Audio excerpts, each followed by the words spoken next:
Persoalan Supriyani, guru honorer SD Negeri 4 Baito, Konawe Selatan, Sulawesi Tenggara yang tengah menghadapi sidang dugaan penganiayaan terhadap muridnya belum selesai.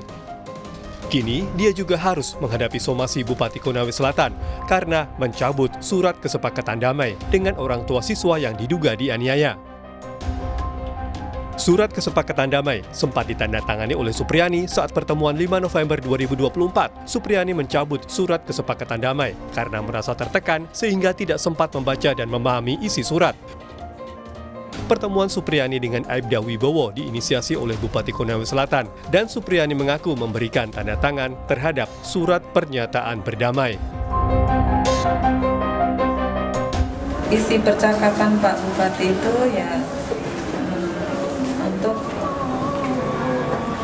atur damai, permintaan maaf atur damai, tapi bukan permintaan mengakui kesalahan. Di situ pengacara saya ya telah mengetik itu surat dan saya tidak baca juga isinya karena sudah semua saya serahkan sama pengacara. Di situ saya disuruh tanda tangan. Ibu merasa tertekan tidak dengan pertemuan itu? Ibu merasa bisa dijebak atau bagaimana sampai pertemuan itu langsung? Akibat mencabut surat perdamaian yang ditandatanganinya di depan Bupati Konawe Selatan, Guru Supriyani kini disomasi karena dianggap mencemarkan nama baik Bupati Konawe Selatan, Surunudin. Dikutip dari tribunnews.com, Kepala Diskominfo Konawe Selatan menyebut bahwa tidak ada tekanan dalam proses mediasi. Surat somasi dikeluarkan bagian hukum, padahal kan kondisinya tidak seperti itu. Orang-orang yang hadirkan sudah dikonfirmasi juga. Itu tidak ada tekanan seperti apa yang disampaikan. Normal berjalan seperti apa adanya. Menurut kuasa hukum Supriyani, Andre Darmawan, terkait pencabutan surat damai adalah hal yang sah saja, mengingat kondisi kliennya tidak stabil, sehingga psikologisnya terganggu, dan berharap kasus ini diselesaikan semua di pengadilan. Pernyataan Ibu Supriyani itu kan jelas, kita bisa baca bahwa dia menyatakan kondisinya yang tertekan. Dia tidak menyebutkan siapa yang menekan. Ya namanya orang dalam situasi begitu berhadapan dengan banyak orang, ada pejabat-pejabat, kan dia tidak menuju siapa yang ini kan yang disampaikan kondisinya. Terus ya kalau mau dipermasalahkan minat 310 atau apa ya kami silakanlah. Tapi kan siapa yang ini? Pemda nggak bisa melapor pencemaran nama baik. Kan harus pribadi, siapa yang dicemarkan nama baiknya. Pencemaran sekarang itu nggak ada institusi ataupun jabatan. Harus merujuk kepada personal pribadi. Kami ingin ini kita selesaikan deh di persidangan. Nggak usah ada namanya juru damai, juru selamat, juru apa, tokoh perdamaian. Nggak ada gunanya. Sidang lanjutan kasus Guru Supriyani akan kembali digelar Senin pekan depan dengan agenda materi tuntutan. Kasus Guru Supriyani mengemuka April 2024 saat dirinya dilaporkan atas tuduhan dugaan pemukulan seorang siswanya yang merupakan anak polisi yang bertugas di Polsek Baito. Tim Liputan Kompas TV Konawe, Sulawesi Tenggara. Lalu seperti apa kelanjutan kasus dugaan penganiayaan yang dihadapi Supriyani, guru honorer SDN 04 Baito Konawe Selatan pasca disomasi oleh Bupati Konawe Selatan? Kita terhubung langsung dengan Supriyani, guru honorer dari SDN 04 Baito, kemudian ada kuasa hukum Andre Darmawan dan juga Julius Ibrani, Ketua PBHI. Selamat sore Bu Guru Supriyani, selamat sore Mas Andre dan juga Mas Julius, selamat sore semuanya. Selamat sore Audrey, selamat sore Ibu. Sore. Bung Andre, selamat sore. Dengan Maidop di sini, sebelum kita bahas soal somasi, saya mau ke Bu Supriyani dulu. Ini yang pertama adalah, tadi sempat ke sekolah ya. Ibu, apa tujuan ke sekolah tadi dan bagaimana rasanya bisa kembali ke sekolah? Ya, tujuan saya tadi datang di sekolah SDN 4 Baito ya untuk pengambilan video UKIN PPG saya. Kalau kita lihat tadi kan ada video juga yang sudah kami putar, disambut dengan pelukan, kemudian juga tangisan dari murid-murid, ada juga diberikan surat. Bagaimana tadi perasaan Ibu ketika kembali bertemu dengan murid-murid dan juga rekan-rekan yang ada di sekolah? Ya, sangat terharu, antusiasnya anak-anak di sekolah itu luar biasa, menunggu ibu gurunya yang sudah lama tidak bertemu. Luar biasa antusiasnya anak-anak.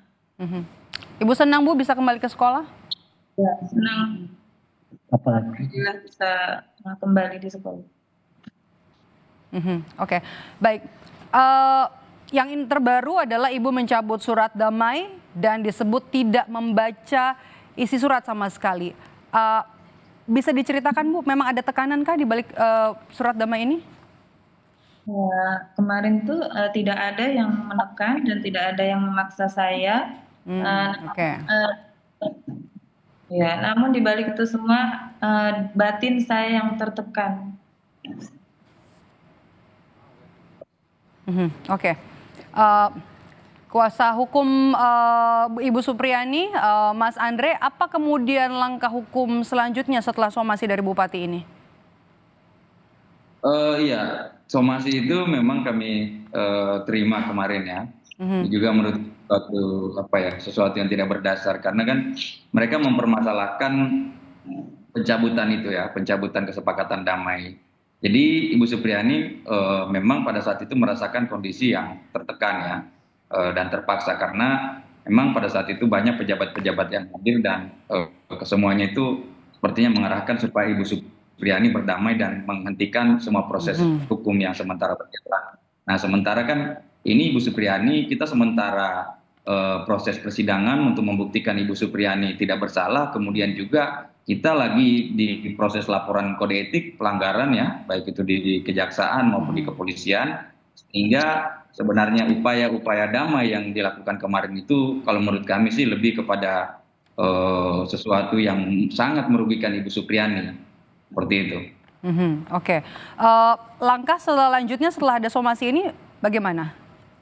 Kalau itu sih kami tidak perlu tanggapi ya, karena kalaupun misalnya bahwa di situ ada permintaan maaf atau ada tuntutan supaya kami mencabut kembali surat itu dan ada ancaman untuk dilaporkan polisi, kami silakan saja karena yang penting bahwa Ibu Supriyani tidak pernah mencemarkan nama baik siapapun ya, karena yang diceritakan kondisinya Ibu Supriyani adalah kondisi memang yang dirasakan pada saat itu.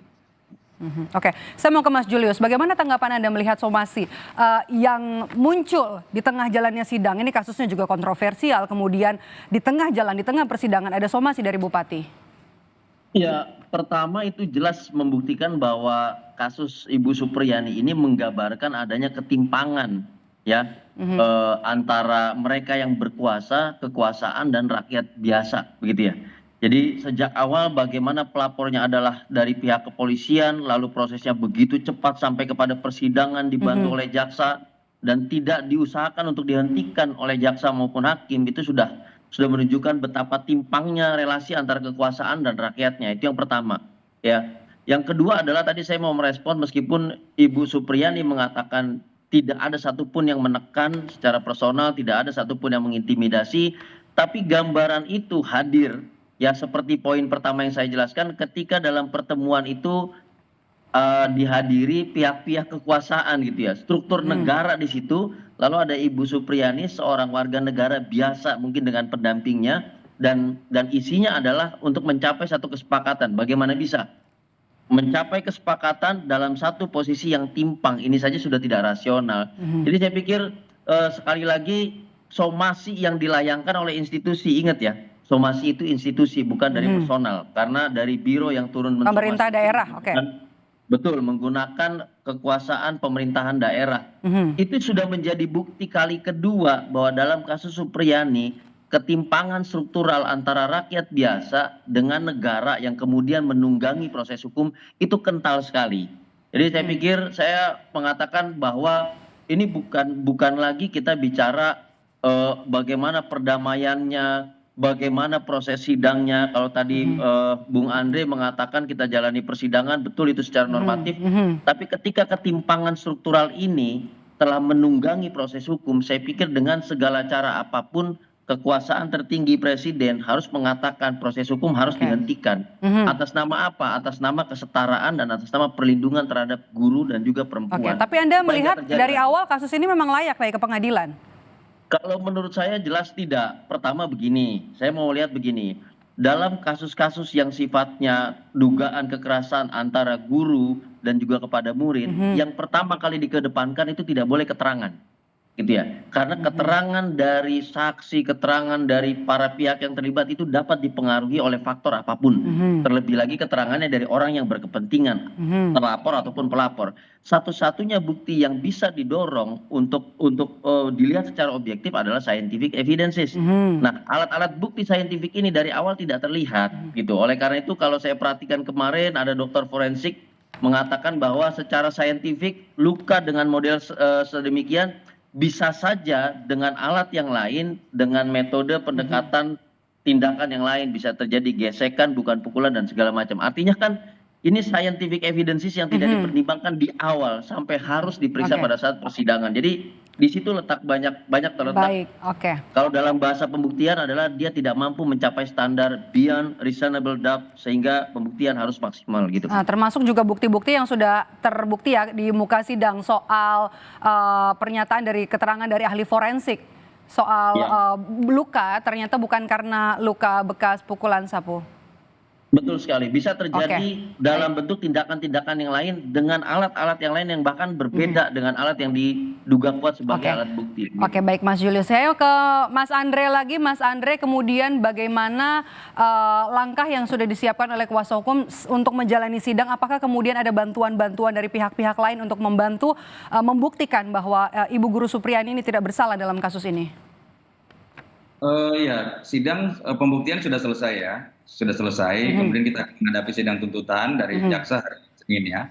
Nah, selama pembuktian yang diberikan kesempatan kepada kami sudah coba menghadirkan saksi dan ahli untuk membuktikan bahwa Ibu Supriyani tidak bersalah. Nah, gong terakhir kemarin ini kami menghadirkan ahli ya, dokter forensik. Jadi sudah terkonfirmasi bahwa luka yang di paha korban tersebut, yang diduga korban ini, itu clear dinyatakan oleh dokter forensik bahwa penyebabnya bukan pukulan sapu ya, tapi ada penyebab lain yaitu ada gesekan dengan suatu benda tumpul yang permukaannya kasar. Nah, itu juga kemarin terkonfirmasi di alat barang bukti celana ya, karena nah ini kan katanya dipukul masih pakai celana kan, pakai celana sekolah, itu nggak ada bekas-bekas bahwa dia terketek atau seperti apa. Nah, inilah yang menjadi penutup pembuktian kami untuk membuktikan bahwa tidak ada kejadian pemukulan yang dituduhkan kepada Ibu Supriyani pada tanggal 24 April 2024 tersebut. Oke, baik, terima kasih Mas Andre. Saya mau terakhir ke Ibu Supriyani. Ibu Supriyani, apa yang mau Ibu sampaikan kepada murid-murid termasuk juga selama persidangan, selama menuntut keadilan, apa yang mau Ibu sampaikan? Apa yang bisa menguatkan Ibu?